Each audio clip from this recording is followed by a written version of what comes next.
জগন্নাথ একটি সাংস্কৃতিক শব্দ। জগৎ অর্থাৎ মহাবিশ্ব, নাথ অর্থাৎ গুরু কিংবা প্রভু। এইভাবে জগন্নাথ হলো মহাবিশ্বের প্রভু।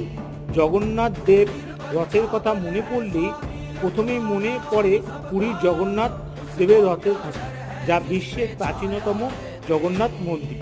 এর আদলেই বেলঘরিয়া রথতলাতে 3টে রথ তৈরি করা হয়েছে।